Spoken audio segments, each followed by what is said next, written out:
When the holidays start to feel a bit repetitive, reach for a Sprite Winter Spiced Cranberry and put your twist on tradition. A bold cranberry and winter spice flavor fusion, Sprite Winter Spiced Cranberry is a refreshing way to shake things up this sipping season. And only for a limited time. Sprite. Obey your thirst. This episode is brought to you by Indeed. You're ready to move your business forward, but first, you need to find the right team. Start your search with Indeed Sponsored Jobs. It can help you reach qualified candidates fast, ensuring your listing is the first one they see. According to Indeed data, sponsored jobs are 90% more likely to report a hire than non-sponsored jobs. See the results for yourself. Get a $75 sponsored job credit at Indeed.com/podcast. Terms and conditions apply. Dr. Raj. Dr. Raj. Dr. Raj Dasgupta. The most interesting pulmonologist in the world. Welcome to the Dr. Raj Podcast, a show all about empowering knowledge, addressing difficult topics, raising awareness, and being positive. Dr. Raj is a quadruple board-certified physician, associate professor of clinical medicine, and the associate program director of internal medicine residency. He was a co-host on the TNT series Chasing the Cure with Ann Curry, as well as a regular on the TV show The Doctors. And now, here's our show. Hello, and welcome to the Dr. Raj Podcast. I am your guest host today, Becca Spahr. In real life, I'm a speaker and likability coach who helps leaders find the courage to be likable by teaching them about the benefits of a positive leadership mindset. But today, I'm wearing a different hat, and I'm very excited to be a part of the Dr. Raj Podcast family. Today, we're going to be learning what job seekers need to know about how employers are using artificial intelligence to find the best candidates to hire. Our guest is Dr. Brittany Castonguay, who is the owner and CEO of Strategic Human Resources Innovations, which is a mouthful. So from here on out, I'm just going to call it SHRI. Dr. Castonguay assists job seekers with resume writing, career coaching, and interview readiness skills. And then on the flip side, she also helps employers evaluate their human capital functions with the ultimate goal of boosting performance and profitability. I'm very excited to welcome Dr. Castonguay to the Dr. Raj Podcast to share her expertise with our listeners. And I'm going to go out on a limb here and say that probably just about all of our listeners have applied for a job at some point in their lives or are getting ready to embark on that journey for the first time. Dr. Castonguay, I'm looking forward to picking your brain as the expert about all the tips and tricks that experts like you know about how to get a job that maybe your average Joe or Jolene job seeker doesn't know, because honestly, it's a little bit overwhelming. So can you start by telling us about how employers are incorporating artificial intelligence, AI, into their hiring practices now? Absolutely. So before we get started, thank you, Becca, for having me here. Castonguay is even a mouthful, so you can call me Dr. C. Okay, fair enough. Yeah, no reason to have to use all those, half the alphabet here. So yeah. Let's talk a little bit about AI and how we use this in the workforce to look and retain talent. So they use something called ATS, which is the Applicant Tracking System. ATS is this really fancy math algorithm, so like a math equation that scans your resume from left to right, looking for keywords that are in the job description. And so let's say 1,000 people apply for a job, right? No single person is going to sit there and look through 1,000 resumes. So they use ATS to scan your resume for applicability to the job description to sort it out. Now, sadly, it will reduce 1,000 down to maybe 100. So 90% might not even get through the ATS system. And so then the hiring manager or the recruiter only has to look at 100 resumes versus 1,000. And so that's how they're using AI to help streamline the hiring process. The downside is that your resume, while qualified, might not get through if you don't know how to, let's say, quote unquote, play the system and get past the ATS. That sounds incredibly discouraging. If you're a job seeker and you're thinking, here's my resume that I worked for hours on, but if I don't have the right keywords or I don't have it formatted correctly, it might basically just go straight in the trash before a human being even looks at it. So what would you say to job seekers so they don't just think like this is an impossible task? Absolutely. It can be scary. Well, first, don't be discouraged. I would say manage expectations, right? So the recommendation is that for every 10 grand you want to make, expect a month job searching. That can also be scary, right? Yes. But let's just manage expectations from the beginning. So if you want to make $100,000, you can expect to spend up to 10 months job searching. Wow. So start early. But let's look at the ATS first. What can we do? So proper formatting of your resume. Use a Word document or a PDF. Those are both user-friendly for an ATS. ATS is a very simple number system, right? So it only reads whatever you put in. Think Frogger back in the day in the 90s when we used to play Frogger and you can only go like up and down to get across the lily pads and not get hit by a car or something. It's very simple. Like you can only go up and down or left and right. Like, so make your resume simple, use very simple formatting. Don't use headers and footers. Don't use columns and tables. It cannot read any of this. It's only going to read left to right, very simply. So don't have to get fancy. It's okay. There used to be a time back in the day where we would have fancier resumes. That's not needed anymore. The goal right now is the first step is to get past the ATS to get it in front of human eyes. And so we're going to have very simple formatting. And then we're going to look at the job description for those very specific keywords, which you'll usually find under roles and responsibilities or qualifications. So if it says something like strong communication skills, know this programming language or have this certification, those are the things that you want to specifically make sure you have in your resume. And so that's what's going to help boost your overall ATS score to get past the system, to get in front of human eyes. So is the words that and terms that are in like the actual job listing that you're looking at on Indeed or the company's website or whatever, are those the same terms that are going straight into ATS to be scanned? Absolutely. So Perfect question. A human being, when they set up the job description and they post it to, say, Indeed or LinkedIn or Monster, they have to go into the ATS system and they're going to put in the specific keywords. Those keywords are going to match what's in the job description. Mm-hmm. And again, ATS is very black and white. So if the job description says communication, but you put strong communicator, it might not pick that up. Oh, wow. It could, just depends on how the person put in the keywords for ATS to look for. Mm-hmm. So you want to use specifically the language that is in the job description. Okay. I have a few questions about the applicant tracking system, ATS. So one is this system, the same system, what like all companies use? I mean, is like Burger King using it to hire their line cooks and Apple's using it to hire their software engineers? Or is it different throughout, like for different industries, that kind of thing? That's a good question. The answer is yes and no. So all major corporations use ATS and about 90% of all small businesses use ATS. So if you apply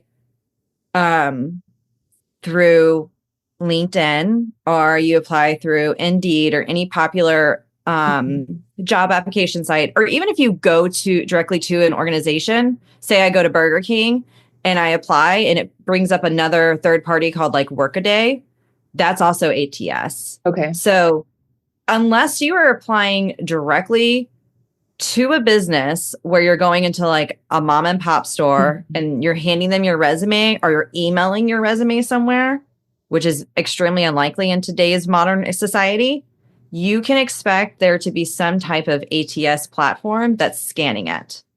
Now, they all work the same. They're all scanning for keywords. So don't get hung up on, well, is this ATS different than this ATS? It all has the exact same premise, which is to weed out resumes that the system doesn't believe is qualified for the job. So it's all about streamlining.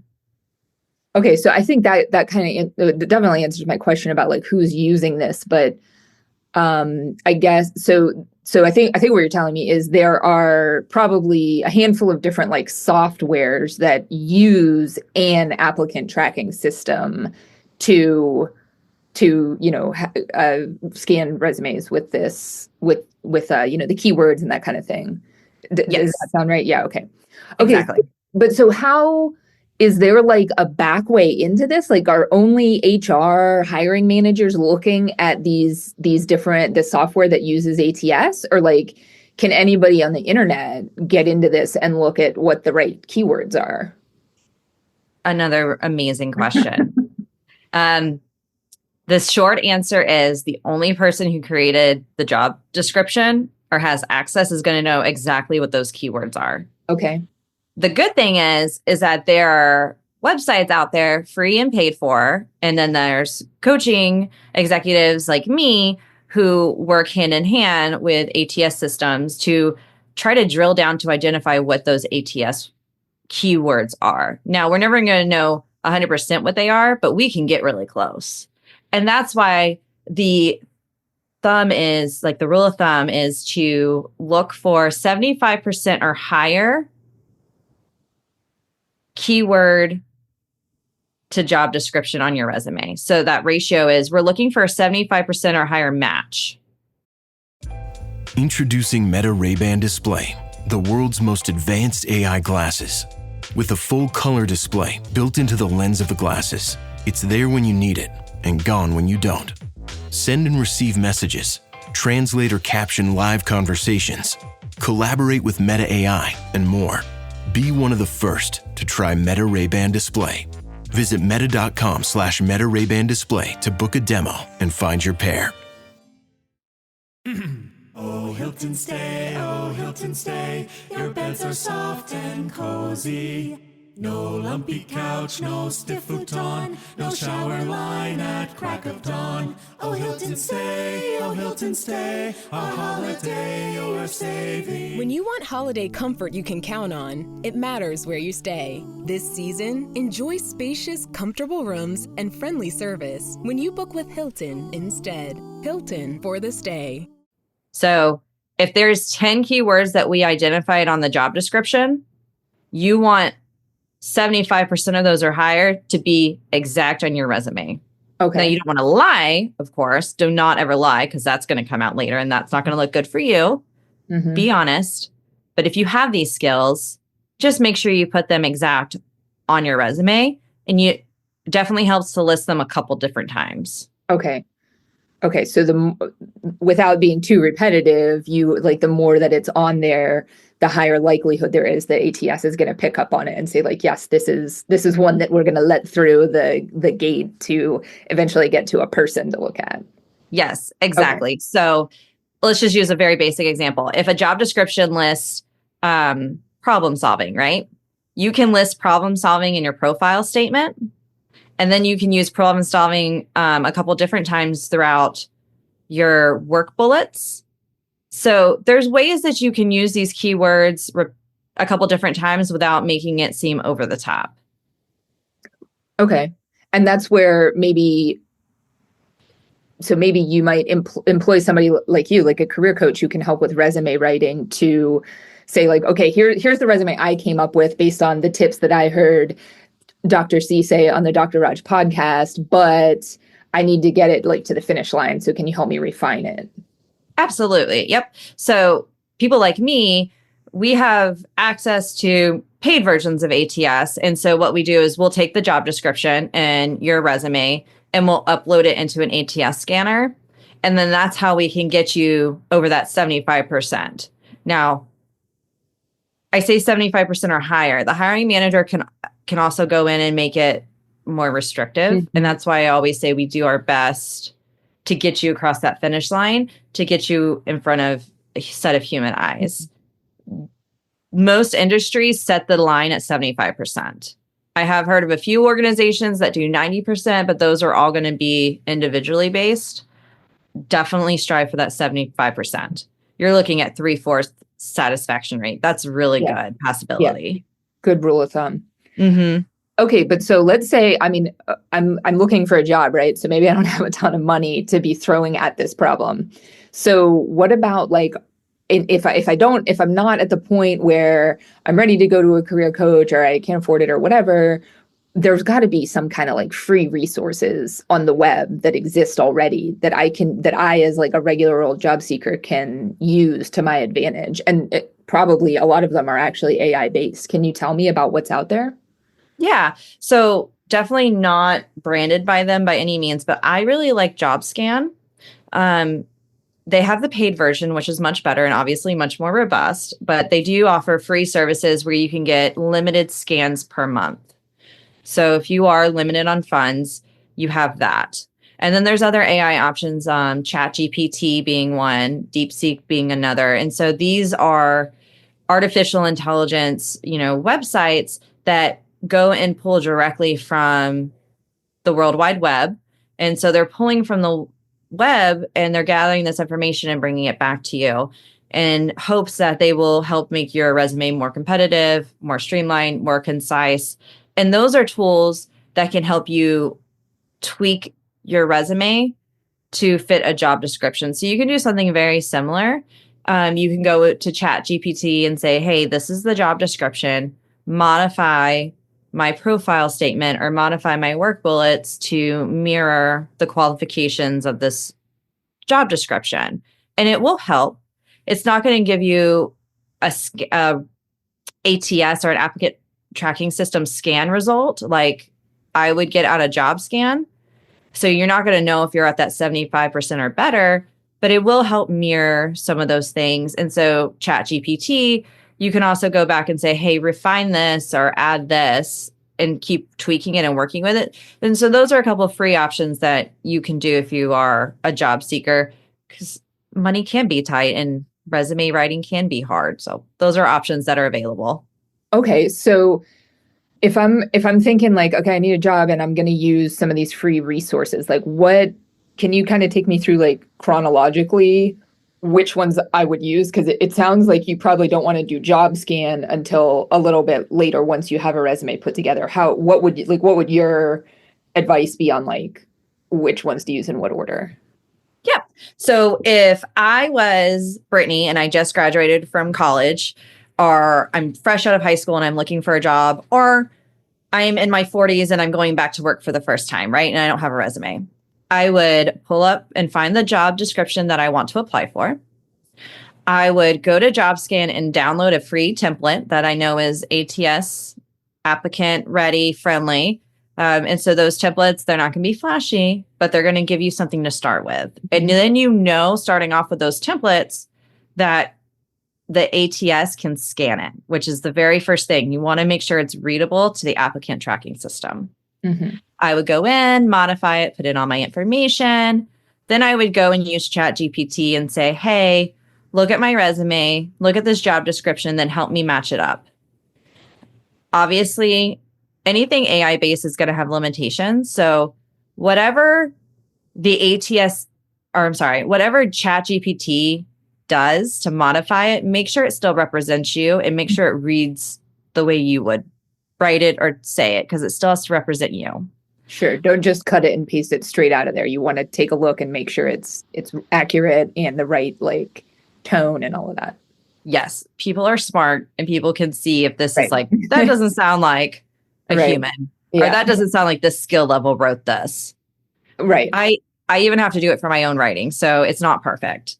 And then at that point, I would go into JobScan and ask it to give me, some type of results. And it's going to come back and say, is it 40, 50% or whatever? And it'll help you identify some areas where you can make adjustments.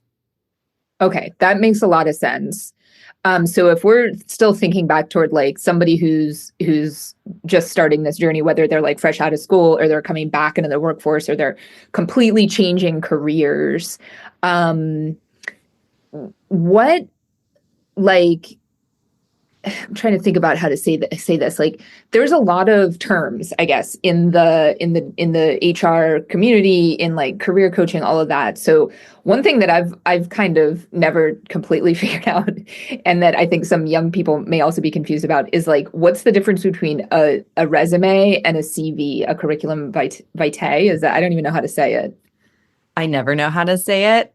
That's why they call it a CV, I guess. That's why they call it a CV. Nobody can pronounce it. I tried saying it yesterday to a client and it was just blah. Like, syllables came out and it was not English.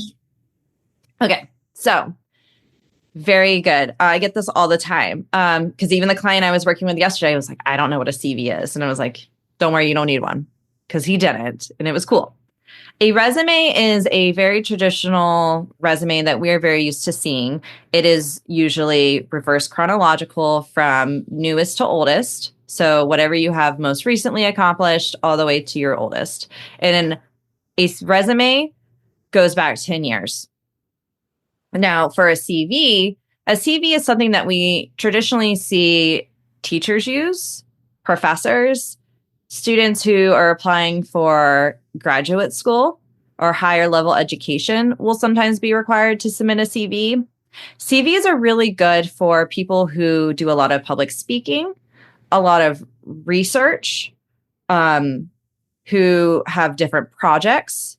So a CV is going to still be reverse chronological, but it will go back 20 years or even more, depending on what you need to present it for. But it's going to highlight different things. So for me, as a CEO or maybe as a public speaker or as a doctor, I might use a CV if I'm presenting a paper or if I'm publishing a book or if I'm applying to go be a professor at a university.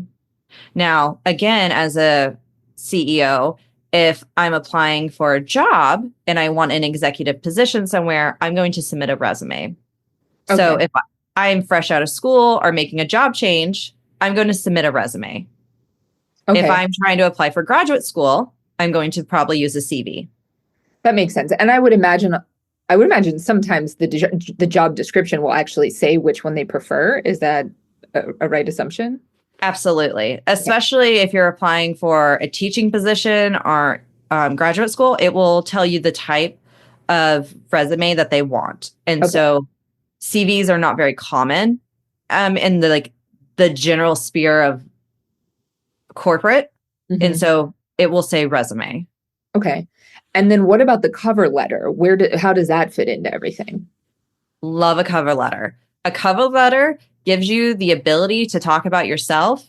And it's kind of a workaround for things that you can't talk about on your resume. So if you remember, I said your resume only goes back 10 years. Right? If I have this great, amazing project that I did, or if I have work that I feel is relevant that I can't really put on a resume, I can talk about it in my cover letter. And so a cover letter is just a one-page letter in which I talk directly to the hiring manager that gets them interested in who I am as a person and makes them want to read my resume. So it's very simple. It's my information at the top. It's directing a letter of who I'm talking to. So it's the person's name, the company, the address. And then it's dear whoever I'm writing it to. And it's just 3 paragraphs. First paragraph is going to be the job I'm applying for, why I want to apply for your organization. Normally I say, hey, go and look up the organization's mission and values.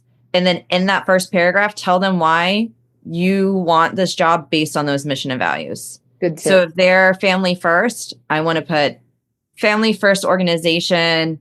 You know, it really appeals to me and my lifestyle. I think this is something that I could see myself doing long term. Sell yourself. That second paragraph, it's going to be why you're amazing.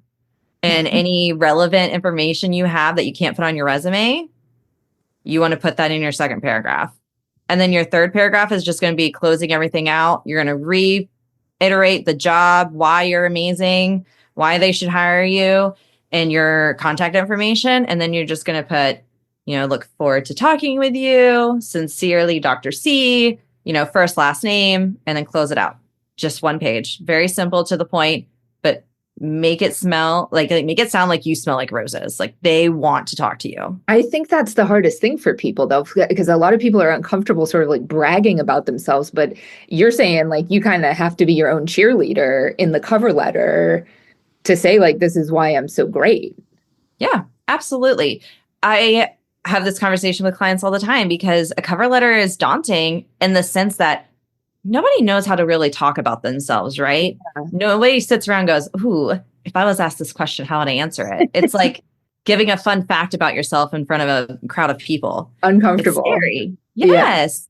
So sometimes it helps to have somebody else be like, hey, if you were to describe me, what would you say about my work ethic or, the things that I've done in previous jobs, and maybe give them your resume and stuff. Mm-hmm. And so that helps.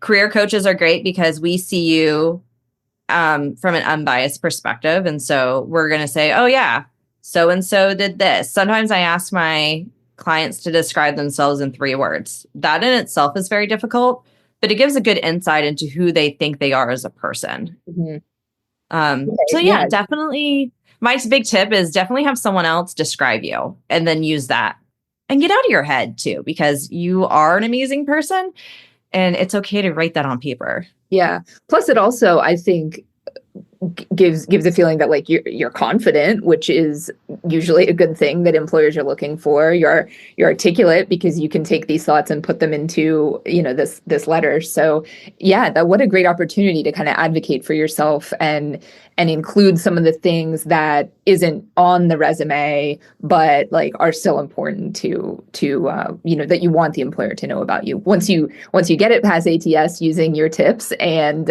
in front of a real human being who can look at it. So I think one of my last questions here, as we're still talking about people who are new to the workforce, is, and I went into this, my first job was as a waitress at Red Lobster. And when I was looking for jobs, it was like all of them wanted you to have experience. And I'm like, well, I don't have experience. That's why I'm trying to get a job so I can get some experience. So this has to be a common thing. What do you say to people who are kind of at that point where they need to get the experience, but they have to get hired first to get the experience? Oh, 100%. My first job, I had my master's degree already and I begged. I would have got on my knees and begged for an entry-level position because nobody would hire me because I had too much education and no experience. Mm-hmm. So it goes both ways, right? Like we grew up in the 90s as millennials, like, hey, go get a job and blah, blah, blah. And you'll like go to college and you'll get a job and it'll be fantastic. And then everyone wants experience and experience comes with time. So you have done things that give you experience that might not be something you got paid for. So internships, projects, volunteerism, any of those things that you've done with people, you can put that on your resume or in your cover letter, but you can list them as volunteerism, projects, special projects. You can make a section for that. So it doesn't have to be an actual job that you got paid for. If you help babysitting or if you volunteered to, go clean out the gutter or to go work at the Humane Society or help out at church on Sunday weekends with nursery school or something. There's so much that you can do. Just might have to get a little creative, but you can at least showcase you have a strong work ethic and a desire to do well. Mm-hmm. And that's really the key. And then also, if you don't have a lot of work history or no work history, write the cover letter, because this is where you can talk about how you're passionate and you're eager and you're hungry. Mm-hmm. And a lot of times people will give you a chance based on just the eagerness that you show that you want to come in and work hard. Mm-hmm. So yeah, it would really pay at that point to make sure that you're doing some research into the company you're trying to get a job with, or look at their website, like you said, read their mission and their values so that you can incorporate some of that language. And I think a lot of jobs too, like you said, you can show even through volunteering that you have a good work ethic, but a lot of times you can prove that you have problem solving skills or communication skills because you're doing those things. Just because you're not getting paid for it doesn't mean you're not doing it. Yeah, exactly. Good encouragement. Thank you so much, Dr. C, Brittany, for sharing your time with us and some really, really, I think, really valuable tips and tricks. That was a lot of good insight. So I want to let all of our listeners know that if you want more information about this, if you want to check out Dr. C's website, she has a great blog and some articles that have some other really good information for you. We will put her website in the show notes. And you can contact her that way if you have any other questions or want to look into what she can do for your job, to help you out with your job search. So thank you so much for being with us today. Absolutely. Thank you. And I appreciate being on Dr. Raj podcast. Absolutely. We're happy to have experts like you to help our listeners learn more. Have a great one. Bye. Thank you for listening to another episode of the Dr. Raj podcast. If you enjoy the show, then please make sure to follow us on your favorite podcast app and leave a rating while you're there. This show is for educational and entertainment purposes only and is not intended as medical advice. This has been a production of MedPrep2Go, and you can learn more at medprep2go.com.